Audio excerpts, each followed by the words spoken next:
Hello दोस्तों, स्वागत है आज के इस वीडियो में। आज के इस वीडियो में हम लोग जानेंगे एस्ट्रोफिजिक्स यानी खगोल भौतिकी, एस्ट्रोनॉमी और कॉस्मोलॉजी के बीच के अंतर के बारे में। चलिए पहले जानते हैं खगोल भौतिकी होता क्या है। खगोल भौतिकी यानी एस्ट्रोफिजिक्स को खगोल विज्ञान की उस शाखा के रूप में परिभाषित किया जाता है जो अंतरिक्ष में उनकी स्थिति या गति के बजाय खगोलीय पिंडों की प्रकृति का पता लगाने के लिए फिजिक्स और केमिस्ट्री विज्ञान के सिद्धांतों को नियोजित करती है। खगोल भौतिकविद भौतिकी के सिद्धांतों का उपयोग सूर्य, तारों और उनके विकास, आकाशगंगा और उनके विकास, एक्सोप्लैनेट्स, इंटरगैलेक्टिक माध्यम और ब्रह्मांडीय माइक्रोवेव पृष्ठभूमि विकिरण का अध्ययन करने के लिए करते हैं। ब्रह्मांड को डिकोड करने का सबसे महत्वपूर्ण उपकरण इलेक्ट्रोमैग्नेटिक स्पेक्ट्रम है। तो खगोल वैज्ञानिक इन प्रणालियों के स्पेक्ट्रम का विश्लेषण करते हैं और इस प्रकार उनकी गतिशीलता को समझते हैं। डार्क एनर्जी, डार्क मैटर और ग्रेविटेशनल तरंग जैसे विषय आधुनिक खगोल भौतिकी के अंतर्गत आते हैं। आइए अब कुछ ऐसी घटनाओं पर नजर डालते हैं जिन्होंने इस विषय का चेहरा ही बदल दिया। चलिए पहले जानते हैं एस्ट्रोफिजिक्स की समय रेखा। आज के इस वीडियो में मैं 10 प्रमुख मोड़ साझा करने जा रहा हूं, जो खगोल भौतिकी को अगले स्तर तक ले गए। इन घटनाओं ने विषय को आकार दिया और विज्ञान की अन्य शाखाओं के बीच एक मजबूत मंच प्रदान किया। पहला नंबर है सौर स्पेक्ट्रम में डार्क लाइन्स। सन 1802 से 1814 तक खगोल भौतिकी तब शुरू हुई जब सर विलियम बोलस्टन 1802 में और जोसेफ फ्रॉनहोफर ने सूर्य के स्पेक्ट्रम में डार्क लाइन्स की खोज की, जिसे अब फ्रॉनहोफर लाइन्स के रूप में जाना जाता है। जब सूर्य के प्रकाश को एक प्रिज्म से गुजारा जाता है तो यह इंद्रधनुष के रंगों में विभाजित हो जाता है। इन रंगों को सूर्य के स्पेक्ट्रम के रूप में जाना जाता है, लेकिन जब देखा जाए तो इसमें कई डार्क लाइन्स नजर आती है। ये कैल्शियम, सोडियम, मैग्नीशियम, लोहा आदि अशुद्धियों के कारण होने वाली अवशोषण रेखाएं हैं। सूर्य में मौजूद मुख्य तत्व हाइड्रोजन है और सूक्ष्म मात्रा में अशुद्धियां विशिष्ट तरंग दैर्ध्य पर अंदर से आने वाले प्रकाश को अवशोषित करती है, जिसके परिणाम स्वरूप अंधेरा होता है। सेकेंड नंबर पर है पिकरिंग एट अल। वर्ष 1885 द्वारा 7 प्रकारों में सितारों का वर्गीकरण किया गया। पिकरिंग और उनकी टीम में एनी जम्पतोप और एंटोनिया मोरी जैसी महिलाएं शामिल थी। उन्होंने 4 लाख तारों को उनके स्पेक्ट्रम के आधार पर 7 प्रमुख श्रेणियों में वर्गीकृत किया। प्रणाली, जिसे हॉवर्ड वर्गीकरण योजना के रूप में जाना जाता है, ने खगोल भौतिकी को बदल दिया और आज भी इसका उपयोग किया जाता है। इसने फिर से खगोल भौतिकी में स्पेक्ट्रोस्कोपी के क्षेत्र के महत्व को दिखाया। थर्ड नंबर पे है एंटीगटन का पेपर यानी सितारों का आंतरिक संविधान। 1920 के दशक में 1920 के आसपास तारकीय ऊर्जा का स्रोत एक पूर्ण रहस्य था। ऑर्थर एंटीगटन ने आइंस्टीन के द्रव्यमान ऊर्जा तुल्यता का उपयोग यह दिखाने के लिए किया कि तारे अपने कोर में हाइड्रोजन को हीलियम में जोड़कर ऊर्जा उत्पन्न करते हैं। उन्होंने the internal constitution of stars नाम से एक पेपर प्रकाशित किया, जिसमें उन्होंने इस परिकल्पना के बारे में बात की। फोर्थ नंबर पर है सेसिलिया पाइने की डॉक्टरेट थीसिस, साल 1925। खगोल भौतिकी और उनके सहयोगियों द्वारा में सबसे उल्लेखनीय डॉक्टरेट थीसिस में से एक के रूप में वर्णित है। पाइने ने परिकल्पना की कि हाइड्रोजन और हीलियम सितारों के प्रमुख घटक हैं।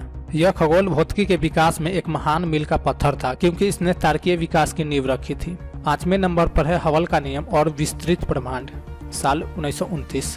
लंबे समय तक यह माना जाता था कि ब्रह्मांड में केवल एक आकाशगंगा है, यानी मिल्की वे। बेशक हमारे पास अन्य आकाशगंगाओं जैसे कि एंड्रोमेडा आकाशगंगा, मेगेलेनिक बादल आदि की छवियां थी, उन्हें हमारी अपनी मिल्की वे के अंदर तारकीय प्रणाली माना जाता था। लेकिन जल्द ही यह महसूस किया गया कि ब्रह्मांड में और भी कई आकाशगंगाएं हैं। एडविन हबल के काम के साथ खगोलीय भौतिकी ने एक और महत्वपूर्ण मोड़ लिया। हबल का नियम बताता है कि गहरे अंतरिक्ष में एक आकाशगंगा जितनी दूर होती है उतनी ही तेजी से वह हमसे दूर जाती है। यह इस बात का पुख्ता सबूत था कि ब्रह्मांड का विस्तार हो रहा है। 6ठे नंबर पर है मिल्की वे से रेडियो तरंगों का पता लगाना, साल 1932। अगस्त 1932 में कार्ल जांस्की द्वारा रेडियो खगोल विज्ञान के क्षेत्र का नेतृत्व किया गया था। बेल टेलीफोन प्रयोगशालाओं में जांस्की ने 20.5 मेगाहर्ट्ज की आवृत्ति पर रेडियो तरंगों को प्राप्त करने के लिए डिजाइन किया गया एक एंटीना बनाया।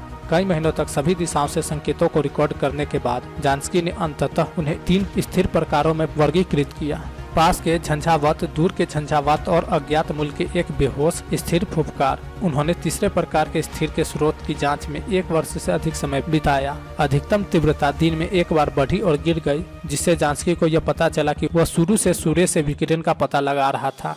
संकेत का पालन करने के कुछ महीनों के बाद सबसे चमकीला बिंदु सूर्य की स्थिति से दूर चला गया। जांस्की ने यह भी निर्धारित किया कि संकेत 23 घंटे और 56 मिनट के चक्र पर दोहराया जाता है। सूर्य यानी सौर दिन के सापेक्ष तारों यानी नक्षत्र दिवस के सापेक्ष पृथ्वी के घूमने की अवधि। ऑप्टिकल खगोलीय मानचित्रों के साथ अपनी टिप्पणियों की तुलना करके जांस्की ने यह निष्कर्ष निकाला कि विकिरण मिल्की वे से आ रहा था और आकाशगंगा के केंद्र की दिशा में धनु के नक्षत्र में सबसे मजबूत था। आज रेडियो खगोल विज्ञान अनुसंधान की एक बहुत सी महत्वपूर्ण शाखा है। इसका उपयोग क्वासर जैसे उच्च ऊर्जा स्रोतों का अध्ययन करने के लिए किया जाता है। 7वें नंबर पर पहले ब्लैक होल की खोज साल 1971। 20वीं शताब्दी के दूसरे दशक में ब्लैक होल सिद्धांत को आइंस्टाइन की सामान्य सापेक्षता में देखा जा सकता है। हालांकि आकाश के इन विदेशी वस्तुओं का पहला सुराग 1971 में सिगन्स के तारामंडल से आया था। नक्षत्र सिगन्स X1 का घर है, जो पृथ्वी से देखे गए सबसे शक्तिशाली एक्सरे स्रोतों में से एक है। यह 1964 में खोजा गया था। 1971 में स्वतंत्र रूप से काम कर रहे खगोलविदों के समूहों यानी NRAO और लीडेन ऑब्जर्वेटरी में सिगन्स X1 से रेडियो उत्सर्जन का पता लगाया और उनकी सटीक रेडियो स्थिति ने एक्सरे स्रोत को स्टार AGK2+35 1910 पर इंगित किया। HDI 226868 यह एक महादानव तारा है जो अपने आप में एक्सरे की देखी गई मात्रा का उत्सर्जन करने में असमर्थ है। इसलिए स्टार के पास एक साथी होना चाहिए जो सिगन्स X1 के लिए विकिरण स्रोत का उत्पादन करने के लिए आवश्यक लाखों डिग्री तक गैस को गर्म कर सके। 2 साल के विस्तृत विश्लेषण के बाद खगोलविदों ने अनुमान लगाया कि साथी वास्तव में एक ब्लैक होल है। सिगन्स X1 का परिक्रमा और भू आधारित उपकरणों द्वारा टिप्पणियों का उपयोग करके बड़े पैमाने पर अध्ययन किया गया है। 8वें नंबर पर है पहले एक्सोप्लैनेट की खोज साल 1992। एक्सोप्लैनेट सूर्य के अलावा अन्य सितारों की परिक्रमा करने वाले ग्रहों का पहला प्रमाण 1917 में वापस आया था, लेकिन इसकी पुष्टि नहीं हुई थी। 9 जनवरी 1992 को रेडियो खगोलविद अलेक्जेंडर वोल्सजन और डेल फ्राइल ने पल्सर PSR 1257+12 की परिक्रमा करते हुए 2 ग्रहों की घोषणा की। 2 अप्रैल 2020 तक 3139 प्रणालियों में 4241 पुष्ट एक्सोप्लैनेट है, जिनमें 691 प्रणालियों में से एक से अधिक ग्रह है। एक्सोप्लैनेट की खोज ने ग्रह विज्ञान में अनुसंधान की एक नई खिड़की खोली। इसने अलौकिक जीवन की खोज का मार्ग भी प्रशस्त किया। 9वें नंबर पर है गुरुत्वाकर्षण तरंगों का पता लगाना साल 2016। गुरुत्वाकर्षण तरंगों की खोज ने खगोल भौतिकी में एक नए युग की शुरुआत की। गुरुत्वाकर्षण तरंगें जब उत्पन्न होती है जब 2 कॉम्पैक्ट वस्तुएं जैसे ब्लैक होल एक दूसरे से टकराती है। इनका पता लगाना काफी मुश्किल होता है।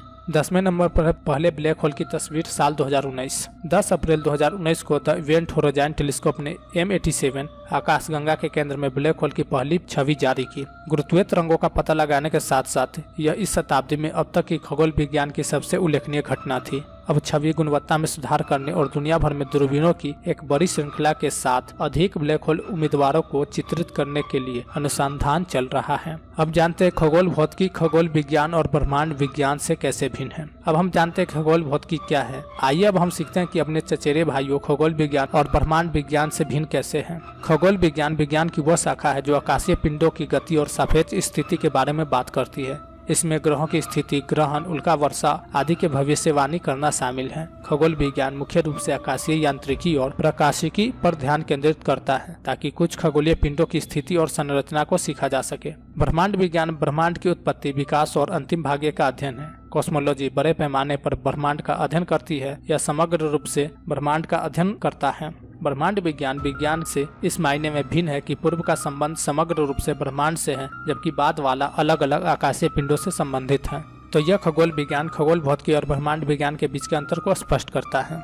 आज का वीडियो आप लोग कैसा लगा कमेंट कर बताएं और इस मजेदार वीडियो के लिए लाइक शेयर और सब्सक्राइब करना न भूलें। मिलते हैं अगले वीडियो में, तब तक के लिए जय हिंद जय भारत।